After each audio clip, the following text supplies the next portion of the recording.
So today we are going to start data types. हम user से input लेने वाले हैं, तो उसके लिए मुझे डेटा टाइप्स की रिक्वायरमेंट होगी, है ना। तो डेटा टाइप्स है क्या, ठीक है। तो यहाँ देखिए, data types specify the different sizes and values that can be stored in the variable, ठीक है। There are two types of data types in Java, ठीक है। तो मुझे अगर किसी भी वैल्यू को कंप्यूटर को देना है फॉर स्टोरिंग पर्पस या इनिशियलाइज करना है वैल्यू को, तो मुझे किसकी रिक्वायरमेंट होगी, डेटा टाइप की रिक्वायरमेंट होगी। जैसा कि हमने लास्ट क्लास में भी डिस्कस किया था कि अगर मुझे मल्टीपल वैल्यूज पे वर्क करना है, ठीक है, multiple values in the sense अगर मुझे स्ट्रिंग वैल्यू है या इंटीजर वैल्यू है, इन सब पे वर्क करना है, तो मैं क्या करूंगी, मैं कैसे वर्क कर सकती हूँ। तो यहाँ पे मेरे पास क्या है, मेरे पास डेटा टाइप्स है, ठीक है। और जावा में जो हम लोग डेटा टाइप्स का यूज करेंगे, basically to types of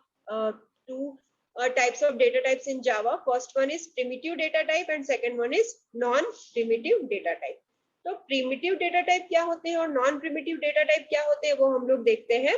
The primitive data types includes boolean, char, byte, short, int, long, float and double, है ना।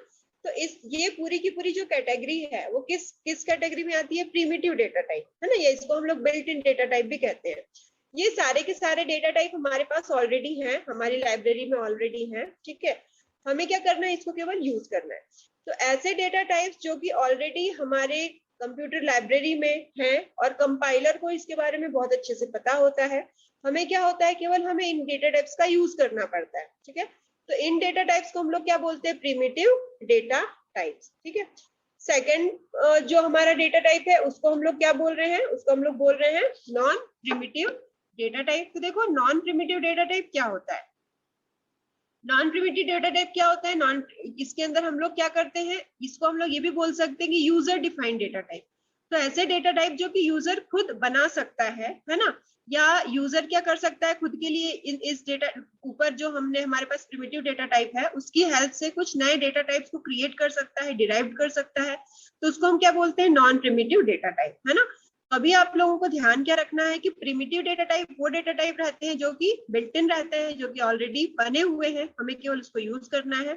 और ऐसे डेटा टाइप जिसको जो यूजर अपने कंफर्ट के लिए या अपने उसको खुद डेवलप करना है, कोई प्रोग्राम बनाना है, तो क्या करना है, वो खुद के लिए बनाता है। तो ऐसे डेटा टाइप को हम क्या बोलते हैं, यूजर डिफाइंड डेटा टाइप या नॉन प्रिमिटिव डेटा टाइप। जैसे आप लोग क्लासेस बनाते हो, आप लोग अभी जावा में काम कर रहे हो, तो आप लोग मैक्सिमम प्रोग्राम्स क्लास के ही बना रहे हो, ठीक है।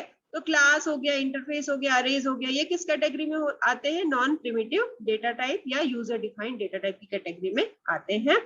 सो basically there are two types of data types in Java. First one is primitive data type and second one is non primitive data type, या क्या बोल सकते हैं हम लोग, यूजर डिफाइंड डेटा टाइप, ठीक है। तो इसमें कौन कौन से डेटा टाइप्स हैं ये हम लोग एक बार पढ़ लेते हैं, उसके बाद हम लोग प्रोग्राम बनाएंगे हमारा। देखो हमने क्या बोला कि हमारे पास two types of data types हैं, तो कौन कौन से हैं, सबसे फर्स्ट वाला कौन सा है, प्रिमिटिव डेटा टाइप, है ना। अब प्रिमिटिव डेटा टाइप के अंदर भी मल्टीपल डेटा टाइप्स हमारे पास है, जो कि हम लोग जो भी प्रोग्राम बनाएंगे अभी उसमें हम यूज करेंगे। तो देखो यहाँ पे क्या है, बुलियन है, बाइट है, कैर है, शॉर्ट है, इंट है, लॉन्ग है, फ्लोट और डबल। ये इतने डेटा टाइप्स हमारे कंप्यूटर मेमोरी में हमारे पास हमारे लैंग्वेज में ऑलरेडी अवेलेबल है, हमें क्या करना है, इनका यूज करना है। तो इतने डेटा टाइप्स का हम लोग यूज क्यों कर रहे हैं और इतने डेटा टाइप्स की रिक्वायरमेंट हमारे पास क्यों है ना, ये भी एक क्वेश्चन है। तो देखो बेटा, यहाँ पे हमारे पास अलग अलग वेरिएबल्स होते हैं, वेरिएबल्स की अलग अलग साइज होती है, और यूजर की रिक्वायरमेंट के अकॉर्डिंग यूजर की जो रिक्वायरमेंट है उसके अकॉर्डिंग जो भी यूजर है वो डेटा टाइप्स को यूज करता है अपने प्रोग्राम में, जो भी रिक्वायरमेंट है उसके अकॉर्डिंग वो क्या करता है, उस डेटा टाइप का यूज करता है, ठीक है। अब देखो ये एक डायग्राम है आपके सामने, डेटा टाइप्स को हमने टू पार्ट्स में डिवाइड किया है। First one is primitive data type और second one is non primitive data type. Further अगर आप प्रिमिटिव डेटा टाइप को क्लासिफाई करोगे तो यहाँ पे बुलियन डेटा टाइप है, न्यूमेरिक डेटा टाइप है, ठीक है। अब न्यूमेरिक को अगर आप कैटेगराइज करते हो तो यहाँ पे कैरेक्टर वैल्यू और इंटीजर वैल्यू, आप दोनों टाइप की वैल्यू को ले सकते हो, ठीक है। इंटीजर में कैसा, जैसे कि हम लोगों ने लास्ट में एक प्रोग्राम बनाया था, एडिशन का प्रोग्राम बनाया था, तो आपने क्या किया था, 10 और 15 नंबर्स लिए थे, है ना। तो ये कैसी वैल्यू हो गई, इंटीजर वैल्यू हो गई, ठीक है। अब इंटीजर में भी दो पार्ट है, एक है इंटीजर, दूसरा है फ्लोटिंग पॉइंट। अगर आपको किसी होल वैल्यू पे ऑपरेशन परफॉर्म करना है, जैसे 15 है, 20 है, 30 है, तो आप इंटीजर का यूज करोगे। लेकिन अगर आपको 20.5 है, 30.5 है, तो यहाँ पे क्या है, हम डेसिमल वैल्यू का यूज कर रहे हो। तो डेसिमल वैल्यू पे अगर आपको ऑपरेशन परफॉर्म करना है तो वो किस कैटेगरी में चला जाता है, फ्लोटिंग पॉइंट की कैटेगरी में चला जाता है। ठीक है, अब फ्लोटिंग पॉइंट में भी हमारे पास फ्लोट है और डबल है, ये केवल साइज का वेरिएशन है। ठीक है, तो साइज के अकॉर्डिंग भी इनकी जो भी लेंथ रहती है, तो यूजर को जिस किसी प्रोग्राम के लिए कितना साइज चाहिए, ये हम लोग यहाँ पे फ्लोट और डबल के अकॉर्डिंग देख सकते हैं। ठीक है, इंटीजर का भी फिर से क्लासिफिकेशन है, बाइट, शॉर्ट, इंट, लॉन्ग। ठीक है, तो इसका ये क्लासिफिकेशन है। अगर मैं नॉन प्रिमिटिव डेटा टाइप की बात करती हूँ तो यहाँ पे स्ट्रिंग है, अरे है, ठीक है, आपकी क्लासेस हैं, ये सारे के सारे किस कैटेगरी में आ जाते हैं, नॉन प्रिमिटिव डेटा टाइप, या हम बोले यूजर डिफाइंड डेटा टाइप। ठीक है, तो डेटा टाइप हमारे जो जावा में है, बेसिकली 2 टाइप्स के डेटा टाइप्स हैं, जिसमें first one is primitive data type and second one is non primitive data type. ठीक है, और फिर इनके क्या है, फर्दर क्लासिफिकेशंस हैं। ठीक है, अब देखो यहाँ पे आप लोगों को यहाँ पे रिप्रेजेंटेशन है आपके डेटा टाइप का। तो जैसे यहाँ पे डेटा टाइप है और आपने लिखा है बुलियन, है ना, तो बुलियन का साइज क्या है और इतने डेटा टाइप की हमें रिक्वायरमेंट क्यों होती है, तो साइज के कारण इसकी रिक्वायरमेंट होती है। यूजर को जितना साइज रिक्वायर्ड होता है उसके प्रोग्राम के लिए वो उस डेटा टाइप का यूज करता है ना। हमें पता होना चाहिए कि बुलियन किस टाइप की वैल्यू पे काम करता है, ट्रू और फॉल्स, है ना।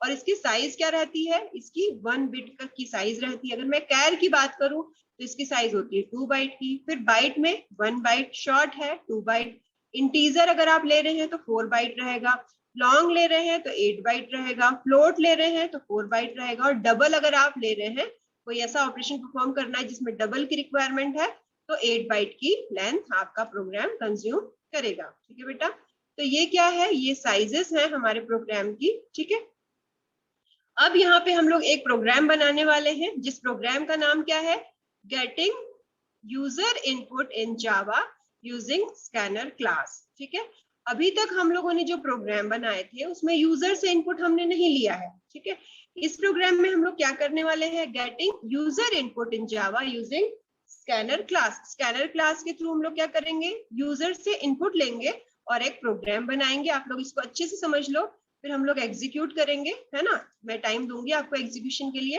तो सबसे पहली चीज ये है कि जब मैं यूजर से इनपुट लूंगी तो इनपुट लेने के लिए मेरे पास मुझे यहाँ पे कुछ कीवर्ड्स की, कुछ क्लासेस की और कुछ पैकेजेस की रिक्वायरमेंट होगी। ठीक है बेटा, ध्यान से समझना आप लोग, है ना। तो यहाँ पे मेरे पास एक कीवर्ड है जिसका नाम क्या है, इम्पोर्ट। ठीक है, तो इम्पोर्ट क्या कराना होगा, मुझे कुछ पैकेजेस को इम्पोर्ट कराना होगा, तो यहाँ पे मैं लिखूंगी इम्पोर्ट, है ना। तो इम्पोर्ट है क्या, तो import is a keyword in Java. क्या है ये, it is a keyword in Java, it is used to import classes of other packages. इसका बेसिकली यूज क्यों किया जाता है, कुछ क्लासेस हैं अदर पैकेजेस के, उसको इंपोर्ट कराने के लिए हमें इसका यूज करना होता है।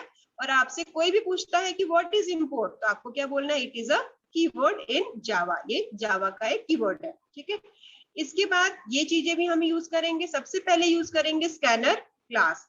ठीक है, तो स्कैनर क्लास क्या है, स्कैनर क्लास जावा यूटिल पैकेज के अंदर रहता है। ठीक है, यूटिल एक पैकेज है, यूटिलिटी पैकेज है ना, और इसके अंदर हमारा जो जावा की स्कैनर क्लास है वो स्टोर्ड रहती है। ठीक है, अब स्कैनर क्लास की कुछ मेथड्स भी रहती हैं, ये आपको पता होना चाहिए। ठीक है, स्कैनर क्लास के अंदर कुछ मेथड्स भी हैं। कौन कौन सी मेथड है, जैसे कि नेक्स्ट मेथड का आप लोग अभी यूज करोगे, नेक्स्ट इंट मेथड का यूज करोगे, तो ये सारी की सारी मेथड्स आपको यहाँ पे यूज करनी पड़ेंगी।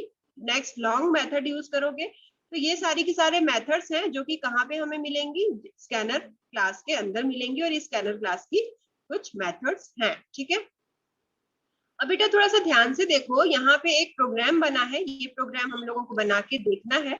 ठीक है, तो यहाँ पे प्रोग्राम के अंदर क्या है, प्रोग्राम के अंदर सबसे पहले मुझे क्या लिखना है ये ध्यान रखो। मैंने अभी आपको बताया था कि आपको कुछ पैकेजेस को इंपोर्ट कराना होगा, है ना, तो आपको मैंने लिखवाया है इंपोर्ट java.util.scanner। इंपोर्ट यहाँ पे क्या है, इंपोर्ट क्या है, इंपोर्ट एक कीवर्ड है ना। इस इंपोर्ट की हेल्प से मैं क्या करूंगी, यहाँ पे यूटिल क्या है, एक पैकेज, और स्कैनर क्या है, क्लास है। ठीक है, तो मैं क्या करूंगी, यहाँ पे कुछ पैकेजेस को इंपोर्ट कराने वाली हूँ मेरे प्रोग्राम में इनपुट लेने के लिए, ठीक है।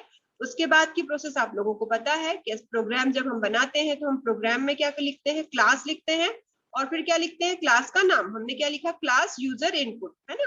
तो यूजर इनपुट क्या हो जाएगा, क्लास का नाम हो जाएगा, है ना। तो सबसे पहले हमने क्लास लिखा, फिर क्लास का नाम लिखा, फिर कर्ली ब्रैकेट में ऑन करती हूँ, फिर क्या करती हूँ मैं, मेन फंक्शन लिखती हूँ मैं यहाँ पे, पब्लिक स्टैटिक वॉइड मेन, है ना। यहाँ पे मेन फंक्शन मैंने लिखा। अब देखो यहाँ से मेरी प्रोग्राम की स्टार्टिंग होगी। कैसे करेंगे हम लोग स्टार्ट, सबसे पहले अगर मुझे यूजर से इनपुट लेना है तो ये जो स्कैनर क्लास है जो मैंने ऊपर इंपोर्ट करवा के रखी है यूटिलिटी पैकेज इंपोर्ट कीवर्ड की हेल्प से, तो इस क्लास का मुझे यहाँ पे बनाना पड़ेगा एक ऑब्जेक्ट। जब तक मैं इस क्लास का एक ऑब्जेक्ट नहीं बनाऊंगी तब तक मैं यूजर से इनपुट नहीं ले सकती हूँ, ठीक है। तो मुझे क्या करना है, स्कैनर का एक ऑब्जेक्ट बनाना है। मैंने एससी नाम का एक ऑब्जेक्ट क्रिएट कर लिया है, ठीक है। एससी नाम का ऑब्जेक्ट क्यों क्रिएट किया है, क्योंकि क्लास का एक ऑब्जेक्ट मुझे बनाना पड़ेगा, ठीक है। ये एससी नाम का जो ऑब्जेक्ट है वो आप अपने अकॉर्डिंग बना सकते हो। अभी क्लास में बहुत सारे स्टूडेंट्स हैं वो अपने नाम का भी ऑब्जेक्ट बना सकते हैं। ये क्या होगा, ये user defined object, user defined रहेगा। आप अपने अकॉर्डिंग कोई भी नाम दे सकते हैं। जैसे मैंने एससी लिखा, इसकी जगह मैं लिखती कल्याणी, तो भी क्या हो जाता, ये ऑब्जेक्ट क्रिएट हो जाता। तो ये स्कैनर क्या है, क्लास है, देखो। और क्लास है ये कैसे पता चलेगा, आपको पता होना चाहिए कि जिस भी कोई भी सेंटेंस है, कोई भी वर्ड है, उसका फर्स्ट लेटर अगर कैपिटल है तो इसका क्या मतलब, ये एक क्लास है। जैसे स्कैनर है तो स्कैनर का फर्स्ट लेटर कैपिटल है, स्ट्रिंग है तो स्ट्रिंग का फर्स्ट लेटर कैपिटल है। फिर से यहाँ पे मैंने स्कैनर लिखा है तो इसका फर्स्ट लेटर कैपिटल। यहाँ पे यूजर इनपुट मैंने लिखा है तो यूजर इनपुट का यू कैपिटल है। इसका क्या मतलब, ये ऑल, ये क्या है, दीज ऑल आर क्लासेस, ठीक है। तो यहाँ पे मैंने स्कैनर क्लास ली है तो इस क्लास का मैंने एक ऑब्जेक्ट क्रिएट किया है। उसके बाद मैं क्या लिखूंगी, न्यू स्कैनर, ठीक है। न्यू स्कैनर लिखा है और फिर सिस्टम डॉट इन। ये क्यों ले रही हूँ मैं, यूजर से इनपुट लेने के लिए। जैसे आप लोग C++ में सी इन और सी आउट का यूज करते थे, वैसे ही मुझे सिस्टम से इनपुट लेना है तो मैं क्या करने वाली हूँ, सिस्टम डॉट इन का यूज करने वाली हूँ, ठीक है। तो सिस्टम भी यहाँ पे क्या हो गई, एक क्लास हो गई, क्योंकि इसका भी फर्स्ट लेटर क्या है, कैपिटल है, ठीक है। अब मुझे क्या करना है, मेरा नाम, मेरा जेंडर और कुछ डेटा इनपुट कराना है यूजर से। तो सबसे पहले मैंने लिखा system dot out dot println enter your name. मैं क्या करती हूँ, अपने कंप्यूटर, मेरा कंप्यूटर एक क्वेश्चन पूछता है कि एंटर योर नेम, आप से की इंफॉर्मेशन पूछ रहा है, तो आप क्या कर पाए, उसमें एंटर कर पाए कि your name is Kalyani, my name is Kalyani, ठीक है। तो इसके लिए आपको पता होना चाहिए कि एंटर योर नेम, अगर आपको नेम इनपुट कराना है तो क्या डेटा टाइप लगेगा, तो यहाँ पे आपको स्ट्रिंग देना पड़ेगा, है ना। और मैंने लिखा एंटर योर नेम, तो क्या लिखूंगी मैं, string name equal to sc dot next. Next भी क्या है, एक मेथड है, ठीक है। और sc क्या है, मेरा ऑब्जेक्ट है जो मैंने यहाँ पे स्कैनर क्लास के साथ क्रिएट किया है। तो मैं जब इनपुट देती हूँ तो मुझे क्या करना पड़ेगा, मेरे डेटा टाइप के साथ क्या करना पड़ेगा, यहाँ पे ऑब्जेक्ट और ऑब्जेक्ट की जो भी मेथड है वो लिखना पड़ेगा, ठीक है। तो string name equal to sc dot next लिखती हूँ, ठीक है। फिर क्या करना है, मुझे जेंडर भी इनपुट कराना है तो मैं क्या लिखती हूँ, जेंडर के लिए मैंने कैर ले लिया है, कैर जेंडर इक्वल टू sc, मेरा ऑब्जेक्ट है, नेक्स्ट, फिर डॉट कैर 0। ये क्यों यूज किया है वो हम लोग बाद में देखते हैं। फिर system dot out dot println enter your name, तो मुझे नेम एंटर करना है तो मैं क्या ले लूंगी, स्ट्रिंग ले लूंगी और नेम को प्रिंट करा लूंगी, ठीक है। तो ये प्रोग्राम आप लोगों को बनाना है, ठीक है। अब यहाँ पे एक चीज और है कि यहाँ पे आपको मैंने बोला कि कैर एट 0 का यूज क्यों करते हैं, तो ये क्या है, कैर एट 0 क्या, it is a method for string class. मैंने यहाँ पे स्ट्रिंग लिया है तो स्ट्रिंग क्लास की ये क्या है, एक मेथड है, ठीक है। अब s डॉट नेक्स्ट का भी यूज कर रहे हो तो इसका यूज क्यों कर रहे हो, it is use to take string value, string की वैल्यू को लेने के लिए मैंने s डॉट नेक्स्ट का यूज किया है, ठीक है। और एट 0 का यूज क्यों कर रहे हैं, 0 index character value will store the gender variable. यहाँ पे जेंडर के वेरिएबल को आपको स्टोर करवाना है, तो कैसे स्टोर करवाओगे, अगर कोई फीमेल है तो वो f लिखती है तो वो स्टोर हो जाएगा 0 इंडेक्स पे, अगर कोई मेल है तो वो m टाइप करता है तो 0 इंडेक्स पे क्या हो जाएगा, स्टोर हो जाएगा, ठीक है। तो ये प्री डिफाइंड कुछ मेथड्स है जिसका यूज हम कहाँ करेंगे, यूजर से इनपुट लेने के लिए हम इसका यूज करते हैं, ठीक है बेटा। तो देखो अभी हम लोग क्या करने वाले हैं, अभी हम लोग हमारा जो प्रोग्राम है इसको क्या करने वाले हैं, एग्जीक्यूट करके देखने वाले हैं, ठीक है। तो मैं ब्लूजे ओपन करती हूँ,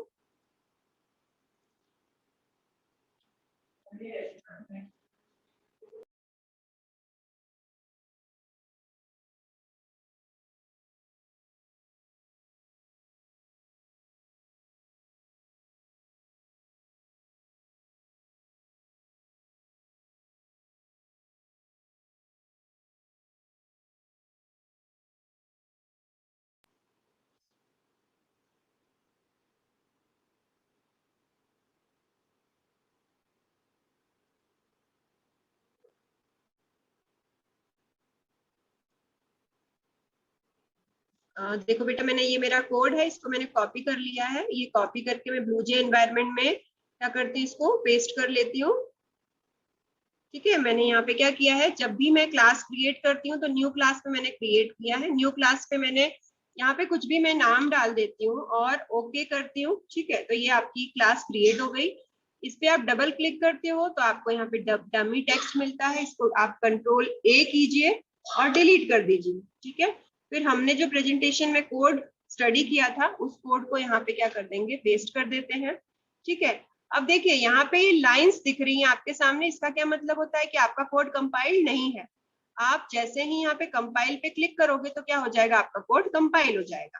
ठीक है, तो यहाँ पे आपको क्या करना है, पूरा का पूरा जो भी प्रोग्राम है उसको एग्जीक्यूट करके देखना है ना, और उसका आउटपुट यहाँ पे फैच करवाना है। ठीक है,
देखो बेटा, ये कोड है आपका यूजर इनपुट का, जो कि मैंने अभी आपको प्रेजेंटेशन में बताया था। तो यहाँ पे जैसा कि आप लोगों ने पहले देखा वैसे ही मैंने क्या किया है, यहाँ पे एक इंपोर्ट के थ्रू क्या किया है, कुछ पैकेजेस को इंपोर्ट कराया है। फिर क्लास यूजर इनपुट के नाम से एक क्लास क्रिएट की है। फिर मेन फंक्शन डिक्लेयर किया है। फिर क्या किया है, यहाँ पे यूजर से इनपुट लेने के लिए जो मेरा स्कैनर क्लास का ऑब्जेक्ट था, यहाँ पे मैंने स्कैनर क्लास बनाई थी, उसी क्लास का एक ऑब्जेक्ट क्रिएट किया है। ठीक है, फिर न्यू कीवर्ड लिया है। फिर न्यू स्कैनर क्या है, क्लास है। और सिस्टम डॉट इन, सिस्टम भी क्या है, क्लास है। और यहाँ पे डॉट इन का यूज मैं कर रही हूँ यूजर से इनपुट लेने के लिए। फिर system dot out dot print ln में मैं लिखवा रही हूँ कि एंटर योर नेम, आपका नेम यहाँ पे प्रिंट होना चाहिए। फिर क्या होना चाहिए, string name sc dot next करके क्या करना है, यहाँ पे यहाँ पे मैंने यूजर से इनपुट लेने के लिए क्या किया, यहाँ पे डेटा टाइप का यूज किया है, string name sc dot next. ये क्या है, मेरी मेथड है।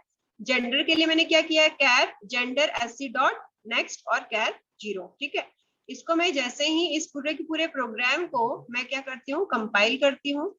ठीक है, ये देखिए कंपाइल किया है मैंने। ठीक है, कंपाइल करने के बाद मैं इसको क्लोज करती हूँ। Just a minute. ठीक है, अब ये प्रोग्राम आपके सामने है। इसको मैं राइट क्लिक करती हूँ, वॉइड मैन स्ट्रिंग args पे क्लिक करती हूँ और ओके करती हूँ। तो ये मुझसे पूछता है, देखो यहाँ पे यूजर इनपुट के लिए बोल रहा है, type input and press enter to send this program to send to program. तो यहाँ पे क्या बोल रहा है, एंटर योर नेम। मैंने लिख दिया कल्याणी, मेरा नाम लिख दिया। तो देखिए यहाँ पे क्या बोल रहा है, एंटर योर जेंडर। तो वो क्या बोलता है कि आपका जेंडर भी लिख लिया मैंने। फर्स्ट लेटर मेरा लिख दिया है फीमेल का एफ।